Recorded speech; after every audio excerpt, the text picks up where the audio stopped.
Boa noite, amados irmãos e amigos. Damos as boas-vindas a todos aqueles que nessa hora se reúnem conosco para louvar e adorar a Deus.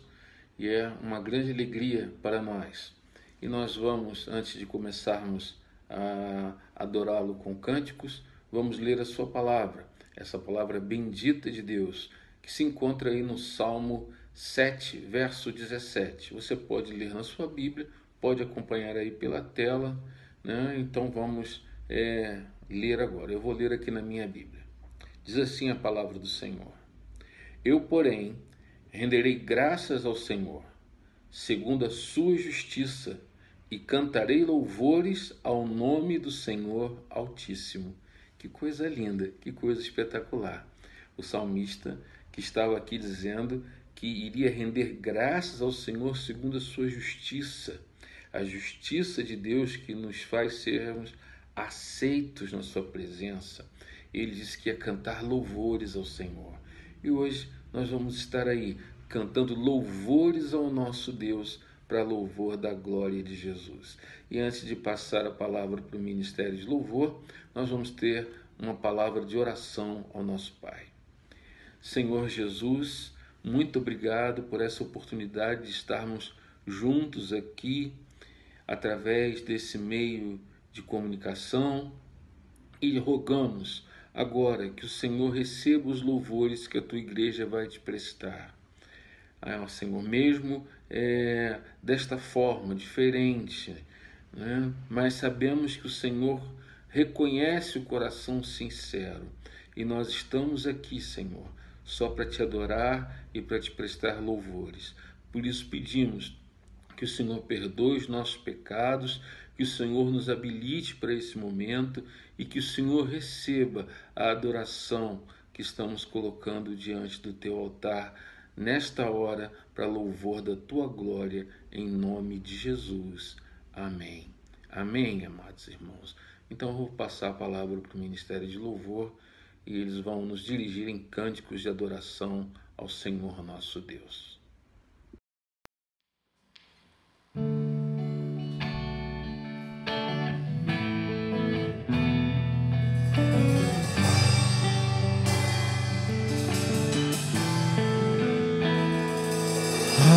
Assim como a costa anseia por águas, como terra seca precisa da chuva, meu coração tem sede de ti, Rei meu e Deus meu.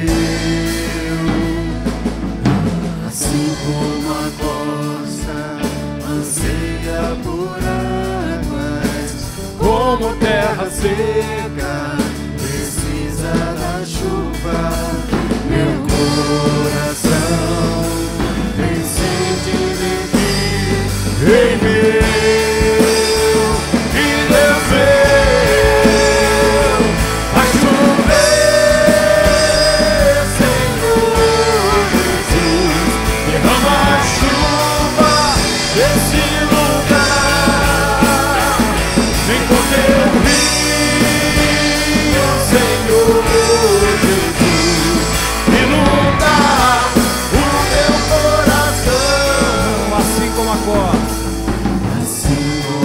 costa anseia por águas, como a terra seca precisa da chuva, meu coração tem sede de ti, Rei meu e Deus meu. Vai chover,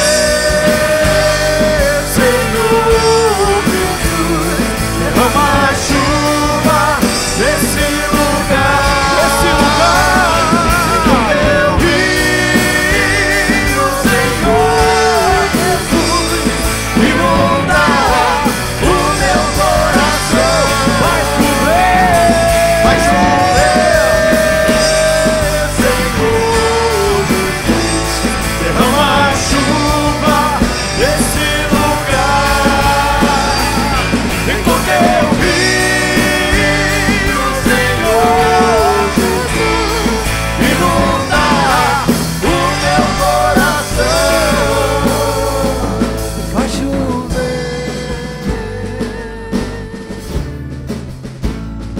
Vai chover, vai chover, vai chover. Derrama chuva, chuva, chuva, chuva. Derrama chuva, chuva, chuva, chuva. Derrama chuva, chuva, chuva, chuva. Derrama chuva, chuva. Oh, vai chover, vai chover, Senhor Jesus. Derrama chuva nesse lugar, nesse lugar. E no Senhor Jesus inunda o meu coração. Vai chover, Senhor Jesus. Derrama chuva nesse lugar. Com teu rio, Senhor Jesus, inunda o meu coração. Inunda, inunda o meu coração. Inunda, inunda o meu coração. Vai chover.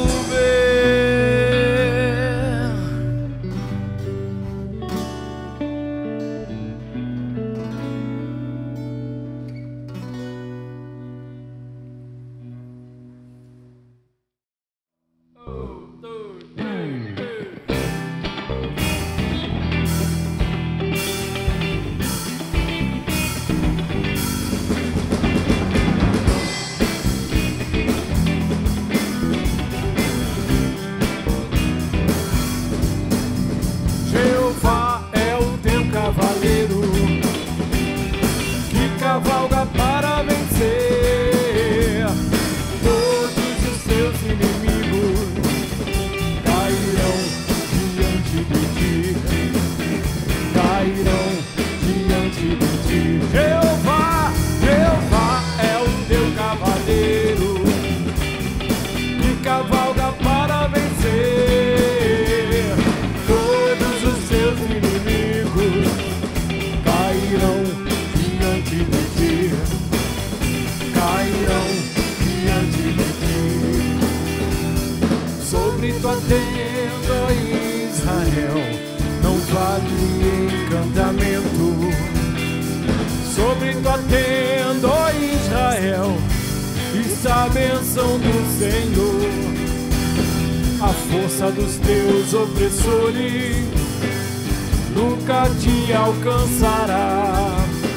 Existe uma nuvem de glória, existe uma chama que arde no teu arraial. Ouve-se vivas de júbilo no teu arraial. Ouve-se vivas de júbilo. Jeová, Jeová é o teu cavaleiro que cavalga para vencer. Todos os teus inimigos cairão diante de ti. Jeová, Jeová é o teu cavaleiro que cavalga para vencer. Todos os teus inimigos cairão diante de ti. Cairão, cairão diante de ti. Sobre tua tenda, ó Israel, não vale encantamento. Sobre tua tenda, ó Israel, está a bênção do Senhor. A força dos teus opressores nunca te alcançará. Existe uma nuvem de glória, existe uma chama que arde no teu arraial. Ouve-se vivas de júbilo no teu arraial. Ouve-se vivas de júbilo no teu arraial. No teu arraial, ouve-se viva de júbilo. Mais uma vez, no teu arraial, ouve-se viva de júbilo. Jeová é o teu cavaleiro, que cavalga para vencer. Todos os seus inimigos cairão diante de ti. Cairão diante de ti. Cairão diante de ti.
Só a ti cantarei, glória minha, glória minha.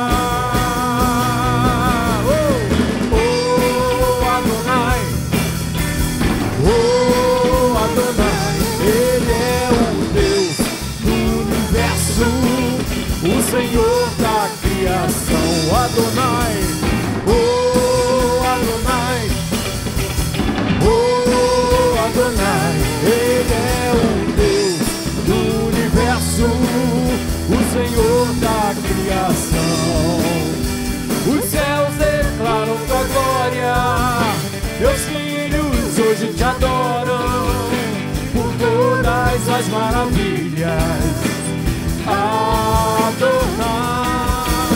os céus declaram tua glória, teus filhos hoje te adoram por todas as maravilhas. Adonai, Adonai, Adonai, Adonai, Ele é o Deus do universo, o Senhor da criação. Adonai, Adonai, Adonai, Ele é o Deus do universo, o Senhor da criação. Ele é o Deus do universo, o Senhor da criação. Ele é o Deus do universo, o Senhor da criação. Adonai.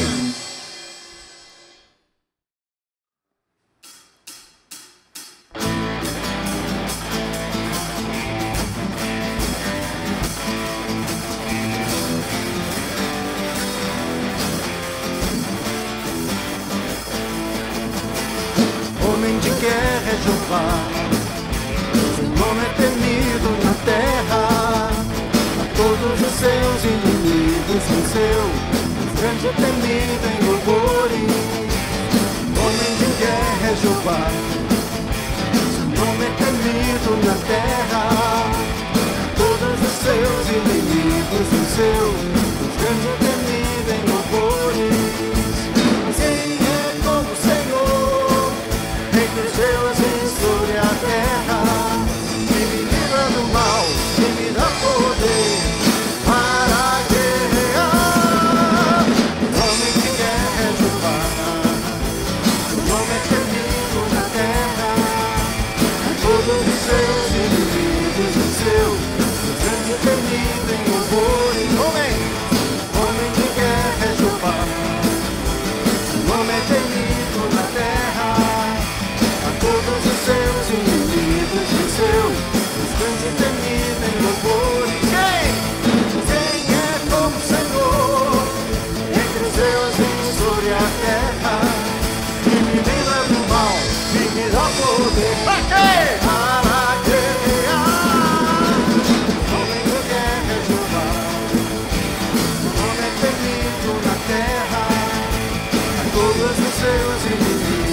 venceu, grande e temido em louvores.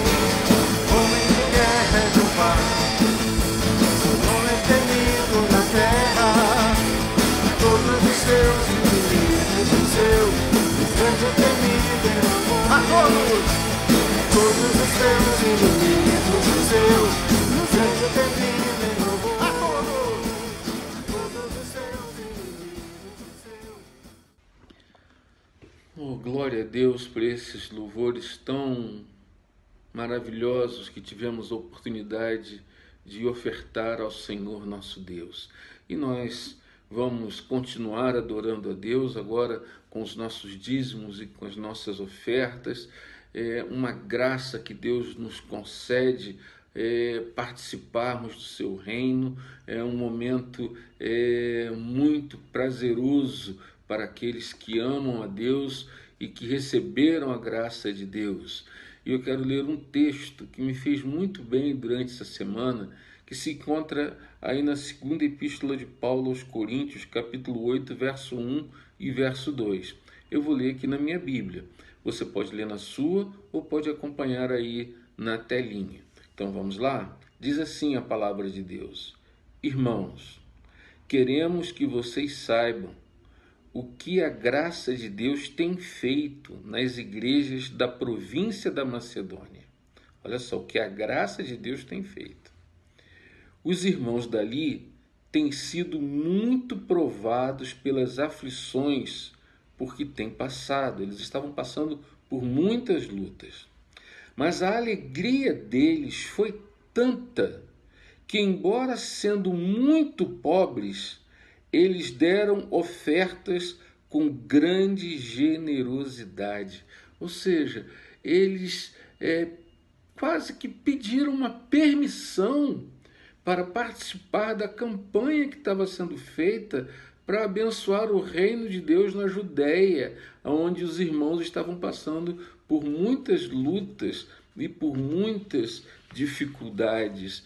E, queridos, essa é uma graça da qual nós vamos falar hoje à noite.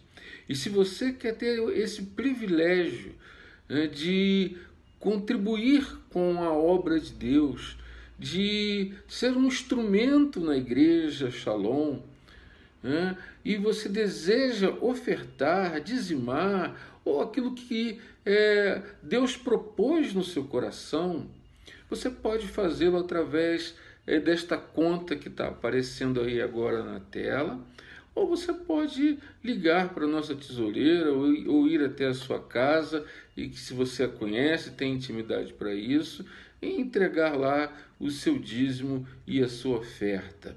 Mas a primeira coisa que nós temos que agradecer é a graça de nós podermos contribuir.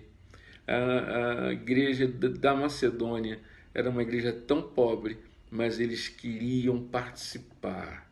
Que coisa linda, que coisa bonita.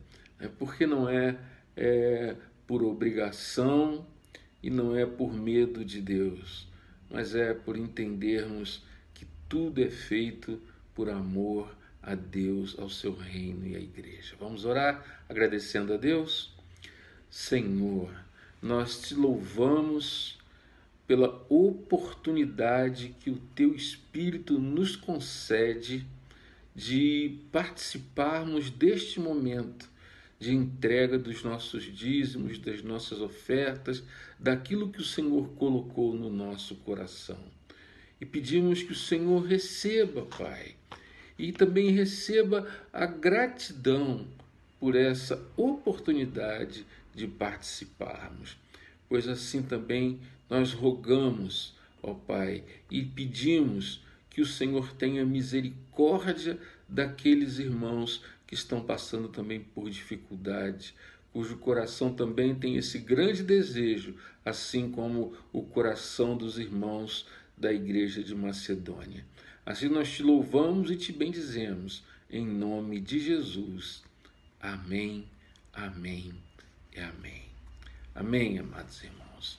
Bom, queridos, dando prosseguimento a esse momento bendito em que nós estamos aqui cultuando a Deus, hoje nós vamos abordar o terceiro o terceiro ponto do nosso tema é uma igreja cheia do Espírito, né? Uma igreja cheia do Espírito Santo, que é a igreja de Atos, assim que ela surgiu. E para isso nós vamos ler hoje o verso 33, né, até o verso 35 do capítulo 4 de Atos. Eu vou ler aqui na minha Bíblia, né, e você pode ler aí na sua. Diz assim a palavra de Deus, verso 33. Com grande poder os apóstolos davam o testemunho da ressurreição do Senhor Jesus, e em todos eles havia abundante graça, pois nenhum necessitado havia entre eles, porquanto os que possuíam terras ou casas, vendendo-as, traziam os valores correspondentes e depositavam aos pés dos apóstolos. Então se distribuía a qualquer um à medida que alguém tinha necessidade. Louvado seja o nome do Senhor. Ó Senhor, pedimos agora que o Senhor fale ao nosso coração, para louvor da Tua glória. Que o Senhor nos abençoe, ó Senhor Jesus, e que o Senhor traga uma palavra direto do Teu trono de graça para nossas vidas. Usa-me como Teu instrumento, eu do qual não sou digno, mas toda a glória seja dada a Ti. Que eu agora esteja, Senhor, por detrás da cruz, e que o Senhor cresça e que eu diminua, em nome de Jesus. Amém. Amém, amados irmãos. Nós vimos nestes 2 últimos domingos dois aspectos do culto da igreja cristã primitiva, assim que ela surgiu. Nós vimos a questão da adoração, como é que ela acontecia, como é que era feita, como começava, qual era o foco da adoração.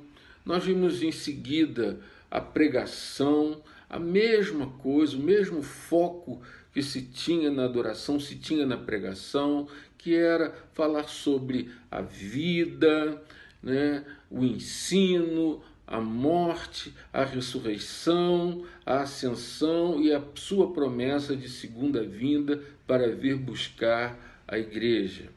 E nós vimos também que a igreja dispunha de vários meios de transmitir a palavra. Nós vimos aí que era através da pregação, do testemunho, da evangelização e da profecia, que todas essas coisas têm espaço na igreja e fora da igreja também. E hoje nós chegamos naquele momento em que os apóstolos terminam o seu testemunho. É um testemunho que era acompanhado de grandes sinais e maravilhas, porque à medida que eles pregavam, Deus ia operando. E eu creio, em nome de Jesus, que nessa noite, à medida que eu estou pregando aqui, você pode ser curado, curada aí, em nome de Jesus, porque Deus não disse que isso ia parar. Muito pelo contrário, nós olhamos aqui em Marcos 16, verso 20, e diz assim: eles, tendo partido, pregaram por toda parte, cooperando com eles o Senhor e confirmando a palavra por meio de sinais que se seguiam. Então, nós vimos que tanto na adoração quanto na pregação havia grande poder. Mas essa parte agora que trata sobre a contribuição, e eu quero falar com vocês aqui especificamente sobre uma expressão que está aí no texto. Olha aí na sua Bíblia. E em todos eles havia abundante graça. Ou seja, o culto não tinha terminado. E culto nós vamos ver que nunca termina. E aí nós enxergamos um outro aspecto do culto.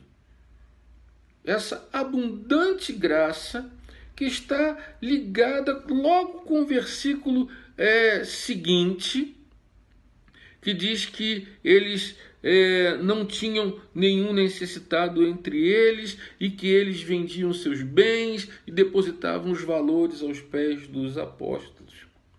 Então, hoje, nós vamos ver o que Lucas quis informar com essa observação.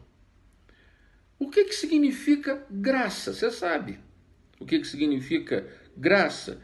E por que ela era tão abundante em sua manifestação da mesma forma que a adoração e que a pregação?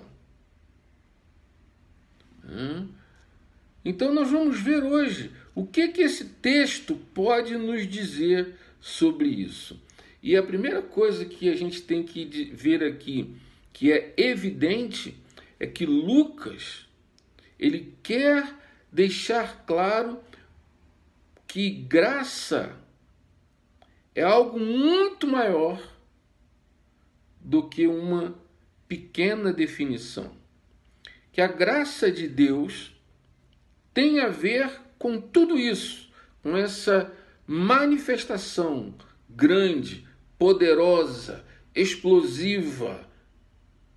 Que essa graça era uma graça que fazia com que o culto da igreja fosse um culto cheio da presença do Espírito de Deus. Então, o nosso terceiro ponto, nós vamos fechar esse aspecto da adoração, porque no próximo domingo nós vamos ver os inimigos do culto, né? Mas o terceiro ponto seria a visão da graça de uma igreja cheia do Espírito Santo. Toda igreja cheia do Espírito Santo é uma igreja que tem a visão correta do que significa graça. Mas, antes de nós falarmos de graça propriamente dito, nós precisamos definir aqui o significado de algumas palavras, né? E algumas dessas palavras vão nos ajudar na compreensão do que significa graça. E a primeira palavra, que eu quero ressaltar aqui, é a palavra culto. Ou seja, nós estamos analisando o culto da igreja primitiva, da igreja cristã primitiva, o início, né? Aquele início. E a palavra culto, ela aparece pela primeira vez no Novo Testamento, quando o Senhor Jesus ele está em confronto com Satanás, lá em Mateus, no capítulo 4, verso 10, quando o diabo ele diz assim: olha, eu te darei todos os reinos do mundo, toda a riqueza, se você se prostrar e me adorar. Aí Jesus vira para ele e diz o seguinte: então Jesus lhe ordenou: retira-te, Satanás, porque está escrito: ao Senhor teu Deus adorarás e só a ele darás culto. Essa palavra culto, no grego, significa a palavra latreo ou latreia. Significa serviço em retribuição. Era como se você me fizesse uma gentileza e depois eu viesse a te retribuir sem nenhuma intenção de querer receber nada em troca. Essa era uma palavra muito comum naquela época. Ela só não era usada pelos escravos, porque os escravos eles prestavam um serviço obrigatório, então essa palavra graça não estava na boca dos escravos, porque eles não viviam a graça. Semelhantemente, as pessoas que hoje vivem acorrentadas e que são escravas de Satanás, que não sabem o que é graça, porque vivem acorrentadas, são escravas de Satanás, estão escravizadas. Então, essa palavra, ela era uma palavra que ganhou um cunho religioso. Eu nem gosto muito de falar essa palavra religioso, mas ganhou um cunho espiritual depois que Deus libertou o seu povo, Israel, do Egito. Se nós formos olhar em Êxodo, capítulo 7, verso 16, está escrito assim, quando Moisés vai falar com o faraó, né? E aí eles chegam ali, ele e Arão, eles chegam na presença e eles dizem assim: o Senhor, o Deus dos hebreus, me enviou a ti para te dizer: deixa ir meu povo para que me sirva no deserto, e até agora não nos tens ouvido. Essa palavra servir é a palavra hebraica abad, que é a palavra para culto. E é interessante que em Deuteronômio, capítulo 6, verso 13, quando Moisés instrui aquela geração que ia entrar na terra prometida, quando ele começa a ler os estatutos de Deus, olha o que ele diz aí, olha aí na sua Bíblia, Deuteronômio 6, 13.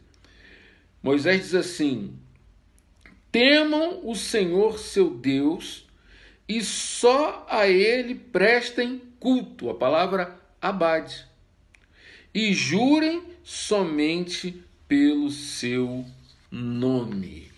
Então, como nós vimos aqui, Satanás tentou fazer com que Cristo o adorasse, em troca de poder, em troca de influência, em troca de poderes, né, desse mundo. E ele disse não, né, repreendeu, expulsou, né, Jesus não aceitou aquilo.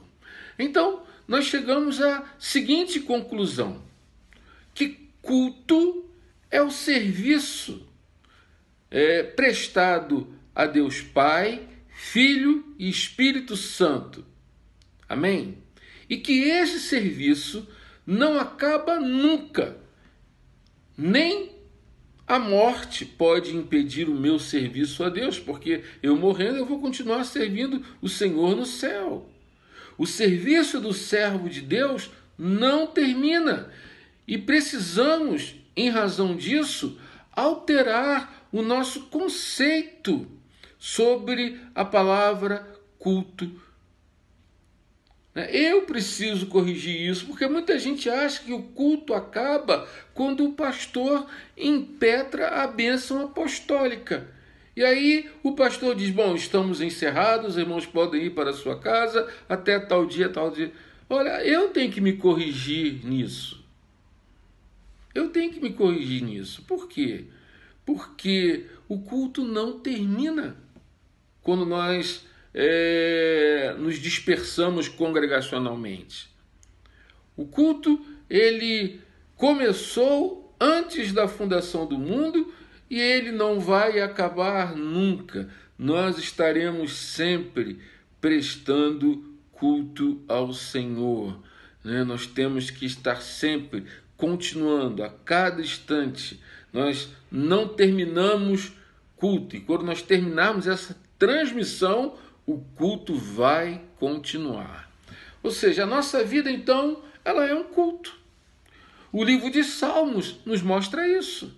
A vida do salmista era um culto. Você está servindo a Deus a todo instante. quer no templo, quer no seu trabalho, quer na sua casa, quer na sua universidade, quer no seu momento de lazer, quer na sua relação conjugal, na sua relação familiar. Portanto, nós pastores que temos essa mania de dizer após a bênção estamos terminados, não termina não. Culto não termina. O culto não se encerra, mesmo após a bênção apostólica. É um grande erro que acabou virando hábito e que precisa ser corrigido. A igreja cristã primitiva estava sempre servindo a Deus, de forma congregacional ou de forma individual, porque nós somos o templo do Espírito Santo. Nós estamos em culto constantemente.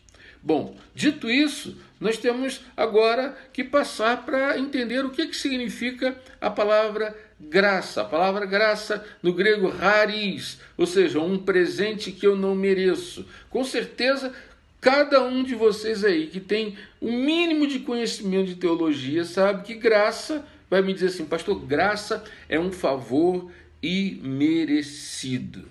É verdade, né? É algo que está além das nossas posses, das nossas virtudes. Justamente por isso, esta palavra graça, que ela é de graça. Graça é de graça porque está além da nossa possibilidade. É algo que Deus nos concede. Aqui, nesse contexto, graça está relacionada com a permissão de Deus para que o povo contribua. Está relacionada a uma retribuição, a uma permissão de Deus à igreja para que elas estivessem ali trabalhando e recebendo de Deus, servindo a Deus e tendo essa oportunidade de ofertar a Deus. Ou seja, a maioria das pessoas que estavam naquele culto eram pessoas pobres. Sabia disso? Judeus dispersos que estavam vivendo debaixo do Império Romano extremamente exigente, corrupto, cobravam impostos altíssimos. E se a pessoa não pagasse o imposto, ela perdia os seus bens. E se ela não pagasse, depois de ter os bens apreendidos, ela se tornava escravo ou era morta.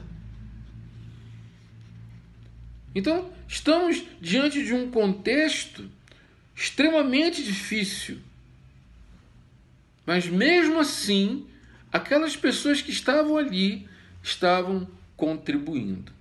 E hoje, irmãos, por falta da verdadeira adoração, da verdadeira pregação, há na genuína igreja de Deus, infelizmente, a falta de visão de cooperação do evangelho por parte dos cristãos brasileiros.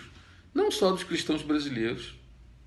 A falta da adoração e da pregação verdadeira tem levado aos servos de Deus a terem uma visão minúscula da graça. Infelizmente, se tornou uma realidade esmagadora dentro das igrejas, é que os que dão muito, ou tudo o que têm, em geral, são os que não podem dar mais do que dão, mesmo não tendo. Isso é impressionante. Aqui as pessoas pobres que estavam contribuindo naquele culto eram pobres, estavam dando tudo que tinham e o que não tinham. Porque tinham uma visão correta da graça, porque participaram da verdadeira adoração e da verdadeira pregação. Agora, o que tem motivado esse comportamento? São os escândalos, irmãos. São os escândalos financeiros que muitas igrejas neopentecostais produziram. esses escândalos financeiros produzidos por essas igrejas falsas, por esses líderes que querem só ganhar dinheiro, querem o seu bem-estar, mas não querem o bem-estar do outro, são esses escândalos que têm gerado no meio da igreja um aumento, um buraco, um cinismo, uma mornidão, deboche, escândalo, irreverência, morte da esperança.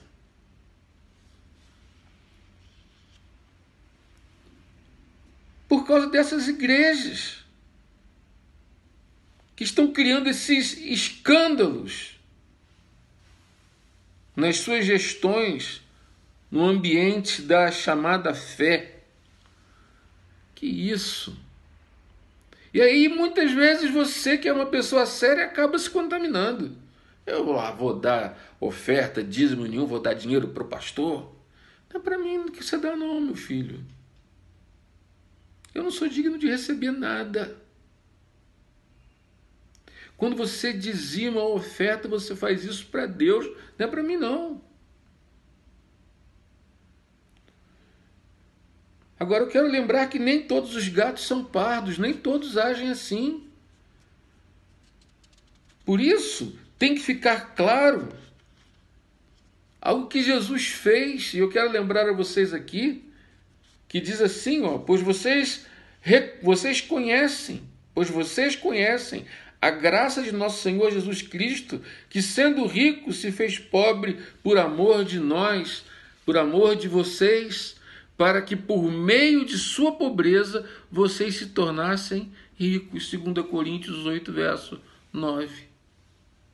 A nossa ideia do que seja graça enquadra-se apenas naquelas coisas boas e felizes, né? Lembrando Efésios 1, capítulo 3, né? Bendito seja nosso Deus e Pai no Senhor Jesus, que nos tem abençoado com toda sorte de bênção nas regiões celestes, né? Nas regiões espirituais. Muitas vezes a gente concentra graça somente nesse aspecto.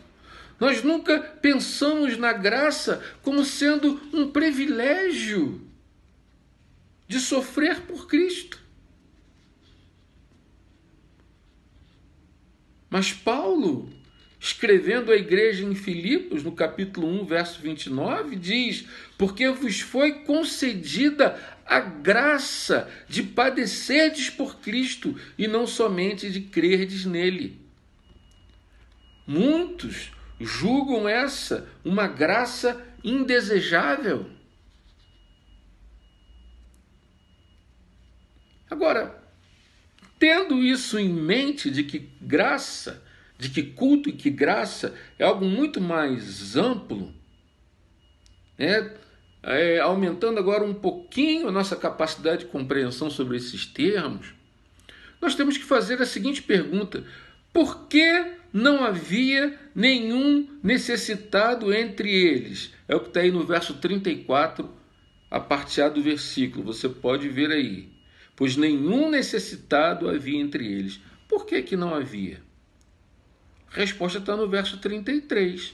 Olha aí o verso 33. Porque havia abundante graça entre eles. Bom, graça. Como nós vimos aqui, a graça de sofrer, a chamada graça, que alguns julgam indesejável. Há uma outra graça que muitos julgam também indesejável, que é a graça de contribuir. Muitas vezes as pessoas não olham a graça como sendo um instrumento de Deus, uma oportunidade de Deus dada para que eu e você participemos do reino com os nossos bens, com os bens que Ele nos tem dado. Pois bem, há a graça das bênçãos espirituais, há a graça de vermos uma série de coisas maravilhosas, milagres e prodígios, há a graça de padecer por Cristo, mas também há a graça de contribuir. E eu quero usar aqui, como nós vimos no domingo passado, que um sermão expositivo ele vai trabalhar em cima de vários textos, e para clarear a nossa visão sobre graça, eu vou trabalhar sobre alguns textos que culminam com aquilo que nós lemos aqui, com o que nós estamos falando aqui. E por isso, eu me lembro muito, de graça, quando o apóstolo Paulo ele fala com a igreja de Corinto sobre a atitude generosa da igreja de Macedônia. Ele faz lembrar àqueles irmãos, que o gesto da igreja da Macedônia que quis se solidarizar com o sofrimento dos irmãos da Judéia. E eles pediram, eles queriam participar. E aí Paulo, ele envia Tito, para que ele instruísse a igreja sobre o que significava graça.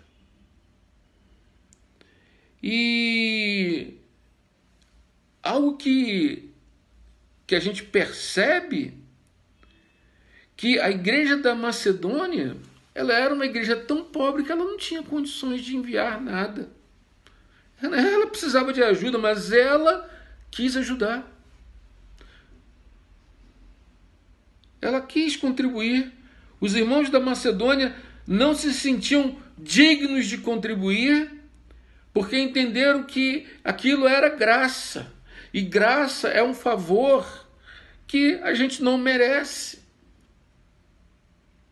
Então eles pedem a Paulo, nos deixe participar, nos dê a condição de participarmos desta graça.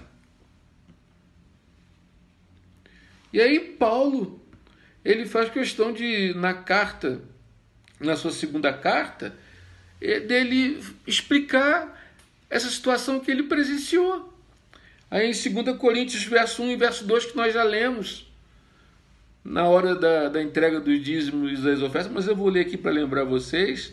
Também vos fazemos conhecer a graça de Deus concedida às igrejas da Macedônia, porque no meio de muita prova e tribulação manifestaram abundância de alegria e a profunda pobreza deles superabundou em grande riqueza de sua generosidade. Ou seja, eles estavam ali querendo participar. Eles falam, não é porque nós somos pobres que nós não podemos participar desse meio de graça. E Deus permitiu. Então, uma coisa que eu e você que precisamos entender é que contribuir para o reino é graça. É graça. E o apóstolo ele prossegue, ele diz assim, que era tão grande a consciência que tomava a mente e o coração dos irmãos macedônios de que contribuir era um favor imerecido, que eles suplicam, verso 4 do capítulo 8 de Coríntios, com muitos rogos, a graça de participarem da assistência aos santos. Ou seja, isso aqui é a graça de contribuir.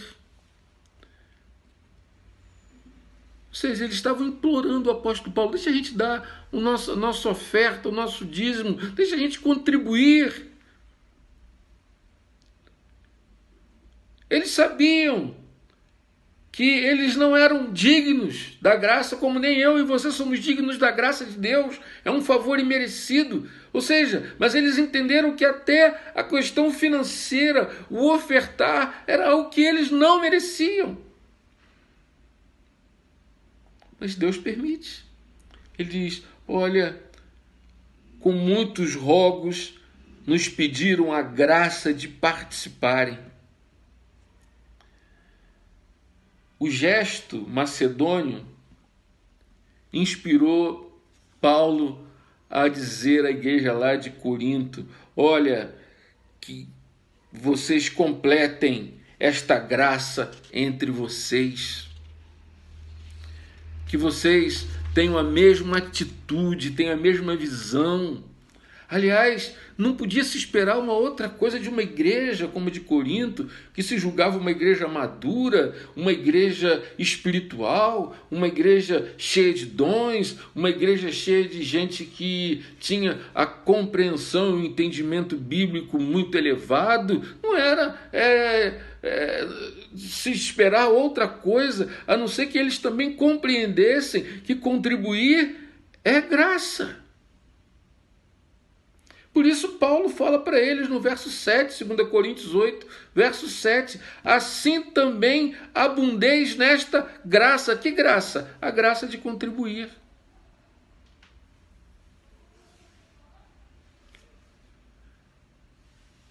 De fato, o que se define de modo irrefutável nessa introdução que o apóstolo Paulo faz sobre a questão da contribuição à igreja de Corinto, é que ofertar para a obra do Senhor é um favor que nenhum de nós merece, porque é graça. E aí, aquela definiçãozinha que você já tem decorada é: graça é um favor imerecido. E até para contribuir, nós não somos dignos, se Deus não permitir. Eu não mereço contribuir, você também não. Nenhum dinheiro ganho com ambíguas motivações é santo. Nosso dinheiro não é em si mesmo puro, tão somente pelo fato de que nós não estamos na lista dos sonegadores do imposto de renda, ou estamos, né? Ou por termos nossos compromissos pagos em dia. Os tesouros desse mundo são metafísica e motivacionalmente tesouros da injustiça, como está lá em Lucas, no capítulo 16, verso 9. E as motivações que a grande maioria das vezes determinam a nossa relação com o lucro não são de todas santas. Como diz em 1 Timóteo capítulo 6, verso 10, a parte A, porque o amor do dinheiro é a raiz de todos os males. Por isso, a nossa contribuição é uma concessão de Deus. A santidade absoluta de Deus, se praticada sobre nós, não nos permitiria nem contribuir. Mas na sua graça, Ele nos abre essa oportunidade. Ele santifica nosso dinheiro, quando a grande motivação que nos leva a adquiri-lo é poder viver com dignidade e promover a causa do reino de Deus. Se não for essa a propulsão secreta do nosso coração, a nossa contribuição não passará de uma abominação, de uma atitude semelhante àquela que norteou a oferta de Caim, conforme está registrado em Gênesis, no capítulo 4, de 1 a 7, e em Judas 11. Irmãos, nossa oferta ao Senhor não é, de fato, uma oferta a Deus, de Deus, né? Ou seja, nossa oferta ao Senhor não é, de fato, uma oferta de Deus. É, antes de tudo, uma oferta de Deus a nós. Quem oferta a Deus, oferta a si mesmo. Na medida em que dar, antes de ser uma graça de nós a outros, é uma graça de Deus a nós. Se alguém se comove a dar, humilde e alegremente, é porque foi tocado pela graça de Deus. Porque Paulo diz lá em Romanos 7, o bem que quero não faço, mas o mal que não quero, esse faço.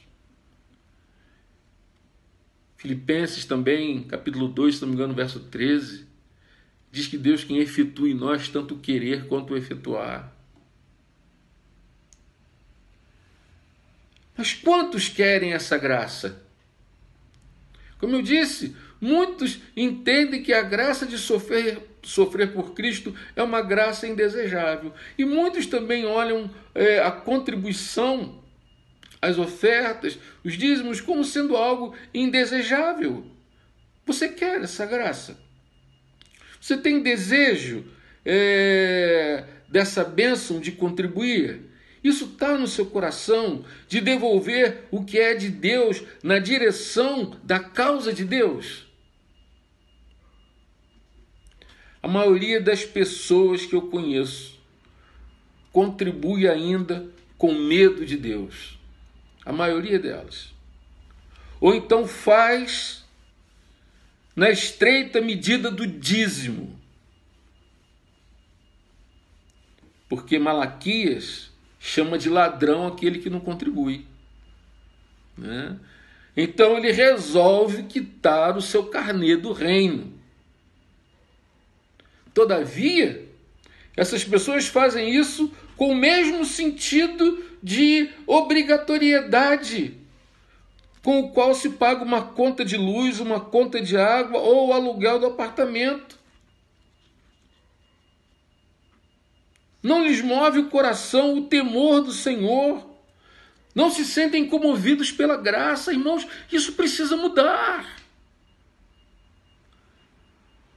Não percebem que não teriam direito de meter a mão no bolso para dar a tão santa causa que é o reino e a igreja de Deus, porque é graça. Não percebem isso?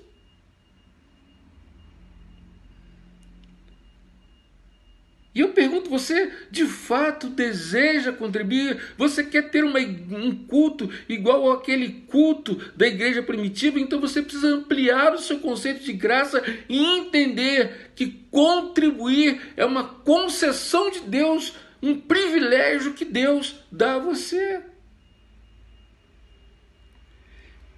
Quem apenas dá o dízimo ou se deixa motivar a contribuir pelos mesmos sentimentos daqueles que liquidam uma conta para não terem o seu nome no SPC, então ainda não passou da velha aliança para a nova.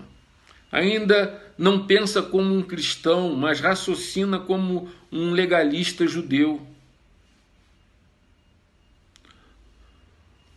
O Novo Testamento vai além do Velho,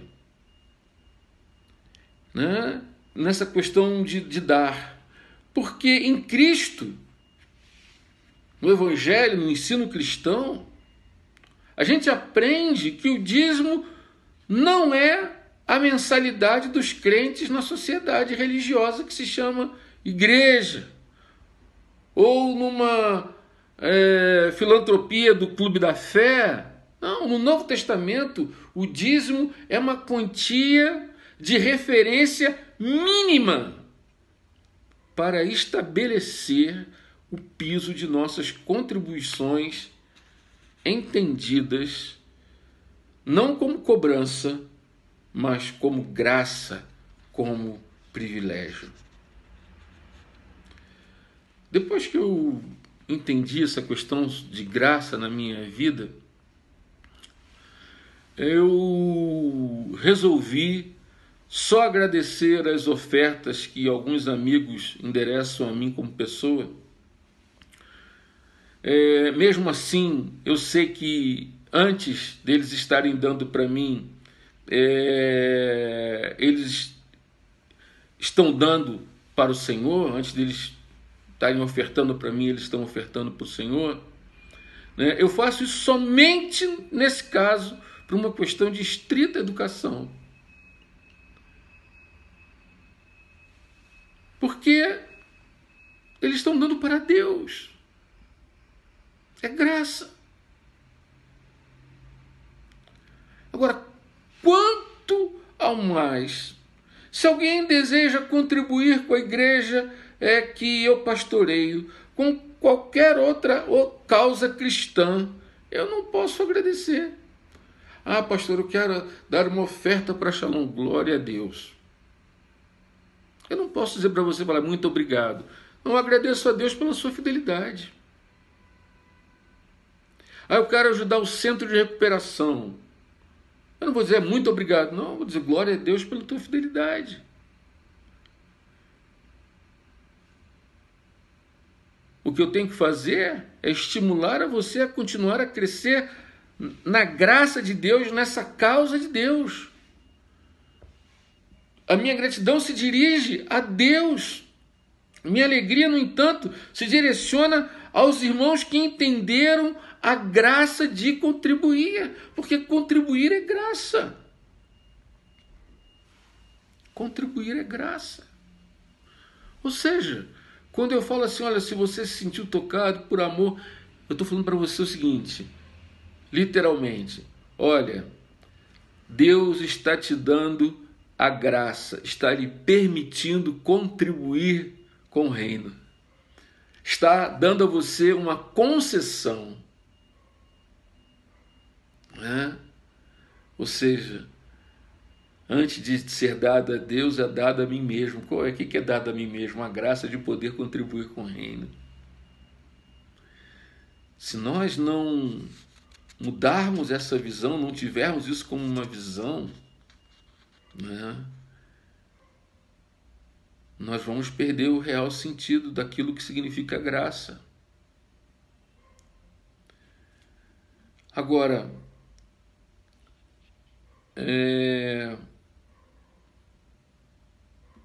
eu quero, à luz daquilo que nós vimos aqui, né, em Atos e de outros textos que nós falamos aqui, nas Escrituras,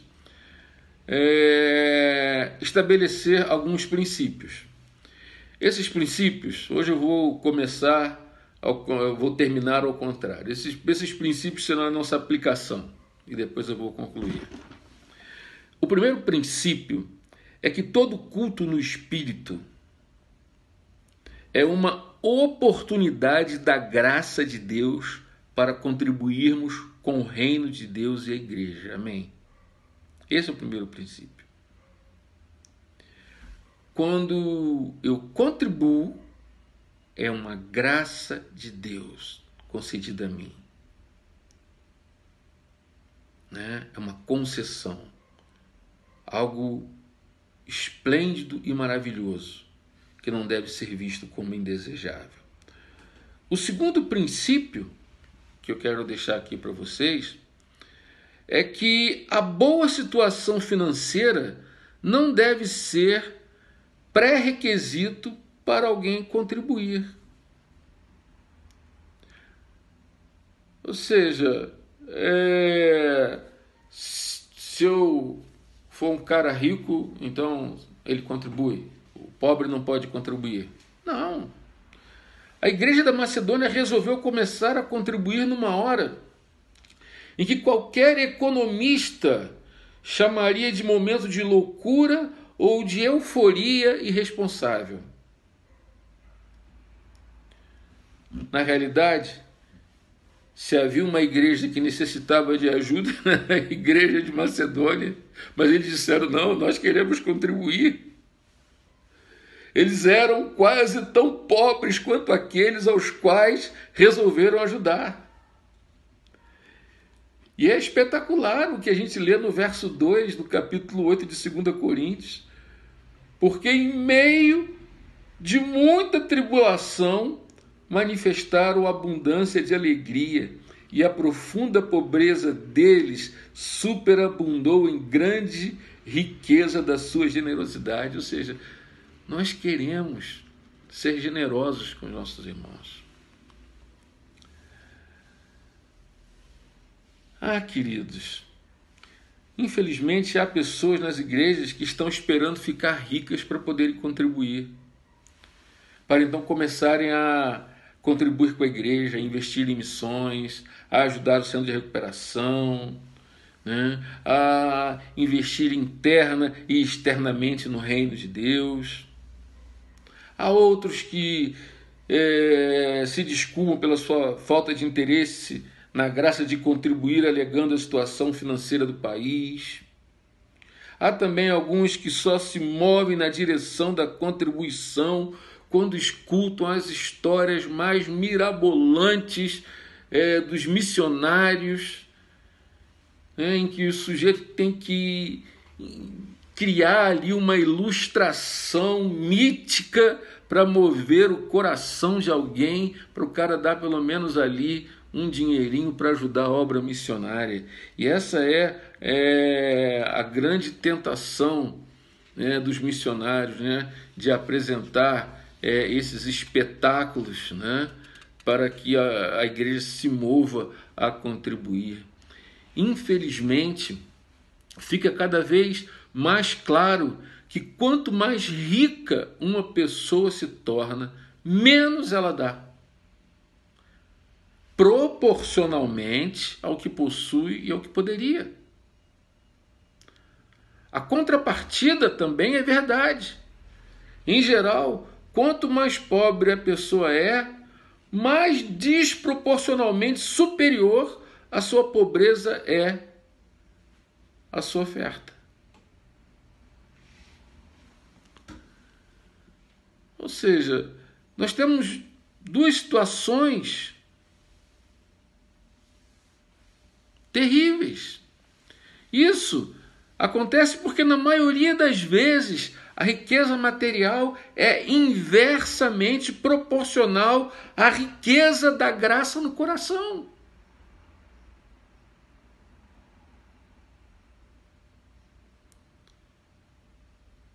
Porque me parece que quanto mais se tem, menos o sujeito acha que precisa da graça de Deus.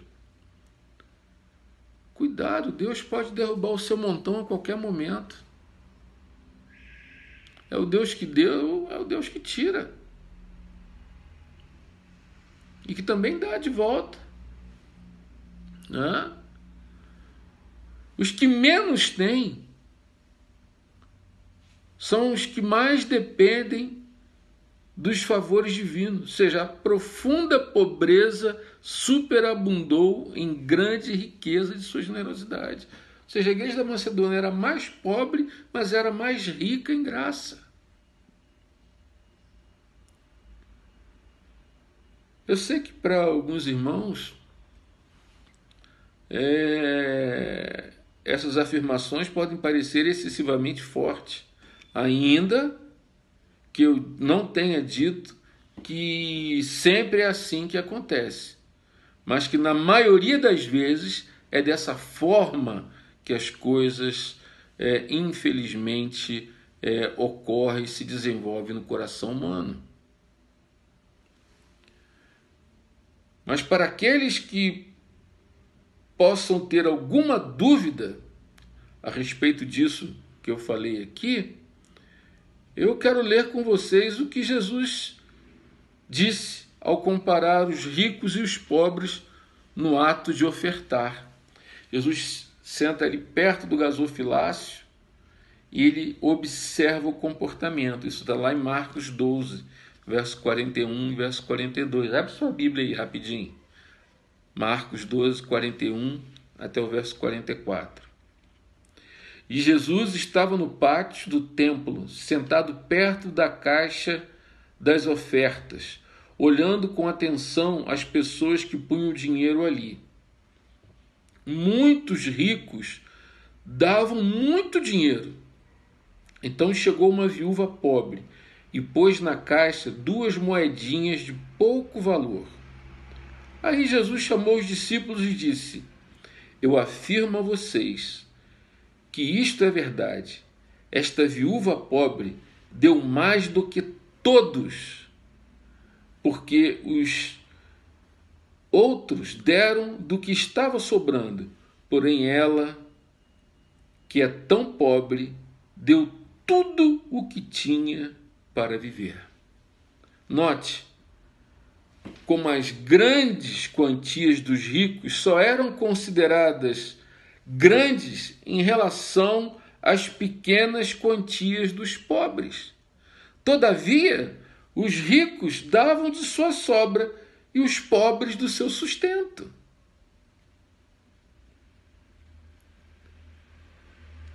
No entanto, entre nós a situação ainda é pior do que naquela época.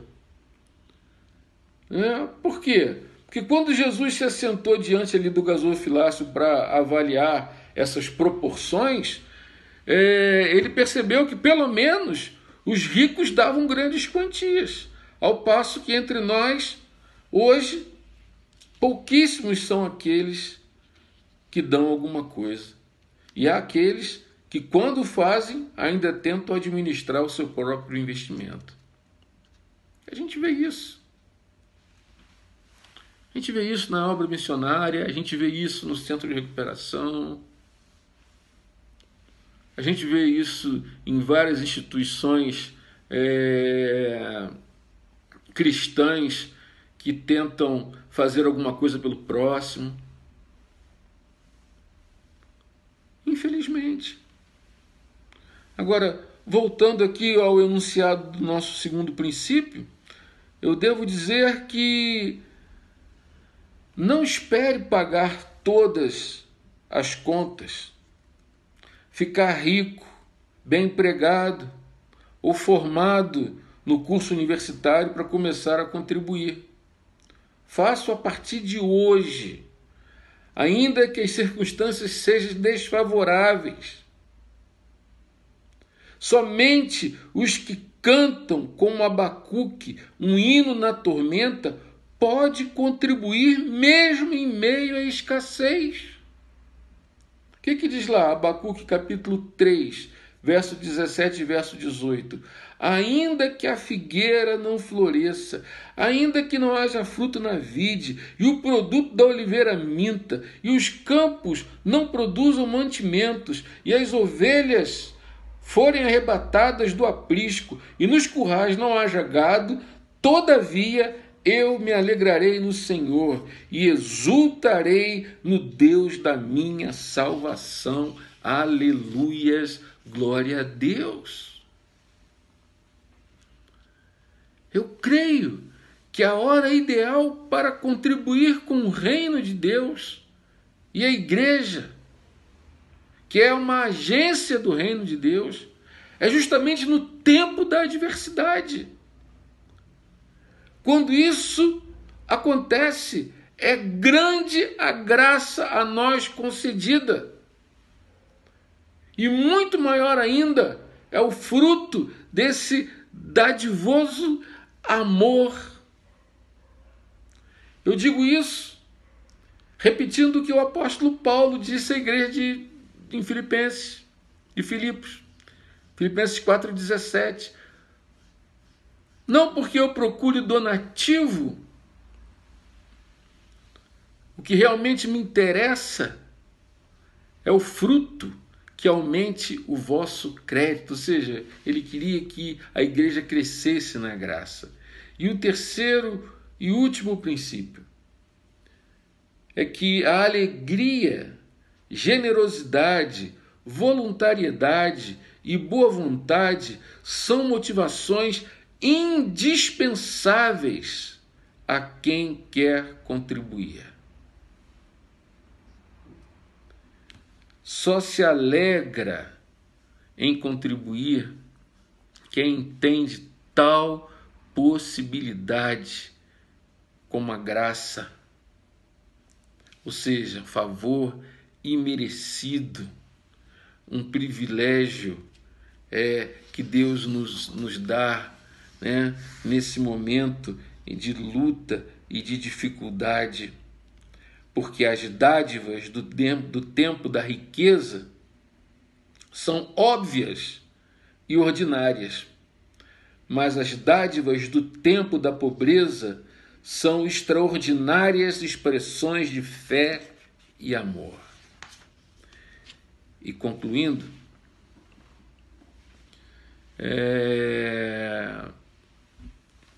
eu quero dizer que na mesma proporção que a igreja mantinha comunhão plena com o Senhor Jesus, em que os seus olhos foram abertos para a amplitude espiritual do significado real da graça divina, que isso os levava a ter uma relação profunda com Deus. A adoração verdadeira, a pregação verdadeira, levava a uma visão verdadeira e ampla da graça de Deus. A graça de Deus não é comprar o carro do ano, nem a sua casa própria. Graça é um favor imerecido.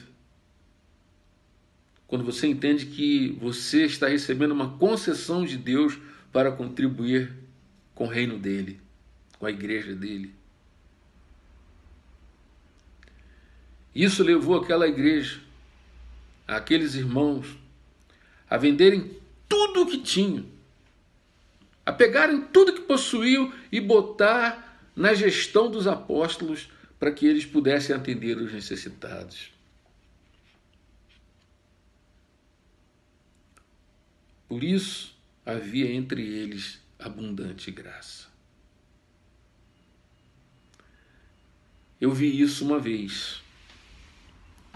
Eu era membro da Igreja Presbiteriana Betânia. Eu não tinha dinheiro nem para pegar um ônibus. Às vezes eu ia para a igreja, entrava no ônibus e ficava sentado no banco de trás. Antigamente você entrava por trás, tinha a roleta, né? Eu sentava lá e esperava ver se aparecia um irmão que pudesse pagar minha passagem no ônibus. Eu ia pela fé e graças a Deus sempre botava alguém para pagar minha passagem. E eu cheguei num culto e adoramos a Deus de uma forma extraordinária, pregação do pastor abençoada. E quando já estava próximo da bênção apostólica, o reverendo Antônio Elias, ele pediu a palavra. A igreja já tinha ofertado, já tinha dado o seu dízimo. E ele disse: irmãos, a igreja está passando por uma grande dificuldade. A igreja está precisando da ajuda financeira dos irmãos. Eu sei que os irmãos já ofertaram, já dizimaram. Mas eu quero chamá-los à graça de Deus nessa noite, para entender que nós estamos precisando solucionar aqui um problema, que eu não vou falar qual é. Né? No caso, eu não vou falar qual é. E a maneira como aquele homem se dirigiu à igreja. Quando ele falou assim: olha, quem desejar, venha até aqui à frente. O gasofilácio já tinha sido retirado, foi recolocado. E aí as pessoas se levantaram. E as pessoas tiravam as suas alianças, os seus anéis, os seus colares. Pegavam os documentos do seu carro, a chave do carro. Foram tantas ofertas que já não cabia mais, foi sendo colocada no altar. As pessoas que doaram o seu carro, né, compravam de volta o seu próprio carro para que pudesse ofertar. Eu nunca vi aquilo se repetir. Mas era mais ou menos isso o que aconteceu naquele dia lá, naquele culto, onde os apóstolos estavam dando testemunho de Jesus. E eu creio que isso pode se repetir hoje na Shalom e nas igrejas de Deus, que precisam ampliar a sua visão de graça e entender que contribuir é um favor imerecido, mas que Deus lhe concede essa graça de participar. Que Deus te abençoe. Que Deus também me abençoe. Que o Senhor nos dê a bênção de sermos agora responsáveis com o conhecimento que adquirimos hoje. De que graça é muito maior do que aquilo que nós pensamos. Que culto é uma coisa muito maior. Adoração, pregação é muito maior. E que você entenda que você não tem que fazer isso com medo de Deus. Com medo de que Deus vai lhe punir. Vai lhe castigar se você não der. Quem perde somos nós quando não contribuímos. Perdemos a graça de participar. Que essa pregação, essa lição, esteja gravada no nosso coração e na nossa alma. Assim eu concluo, em nome de Jesus. E no próximo domingo, nós vamos ver os inimigos do culto. Como essas coisas podem... Que coisas podem atrapalhar o nosso culto, né? O culto da igreja, o nosso dia a dia diante do Senhor. Vamos orar e receber a bênção do Senhor. Senhor, meu Deus e meu Pai, Senhor, muito obrigado pela graça que o Senhor me tem concedido e concedido aos meus irmãos. Essa concessão de poder contribuir com o teu reino, com a igreja, com a obra missionária. Obrigado pela graça de contribuir, pela graça de sofrer, e pela graça de ver a tua ação bendita no seio da igreja, no teu reino, espalhado pela face da terra. Eu sei que estamos vivendo tempos difíceis, mas que nenhuma dessas situações se torne um obstáculo, não só para entendermos o que significa a graça de contribuir, mas que também não nos impeça de participarmos desta graça. Dê uma boa semana à tua igreja, a Shalom, aqueles amigos também que não são da Shalom, mas que estão assistindo, aqueles irmãos de outras igrejas, de outras pessoas. Dê a eles igualmente uma boa semana. E que esse entendimento fique gravado em nossos corações para louvor da tua glória. Pois assim eu te oro e te agradeço, em nome de Jesus e para a glória de Jesus. Aleluias. Amém. Recebamos a bênção do Senhor. E que a graça do Senhor Jesus, o amor de Deus nosso Pai e as doces consolações do Santo Espírito estejam sobre vós, povo de Deus em Shalom, e sobre todo o povo de Deus espalhado por toda a face da terra, não somente hoje, mas para todo sempre. Maranata! Ora vem, Senhor Jesus.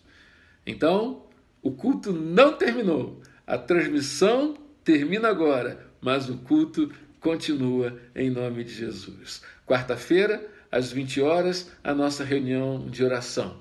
E também quero informar a vocês que estaremos retornando com a escola dominical em breve. E nós estaremos avisando aos irmãos. Vai ser online por enquanto, mas que assim seja. Então, essa transmissão fica por aqui. Uma boa noite, uma boa semana a todos. Que Deus abençoe.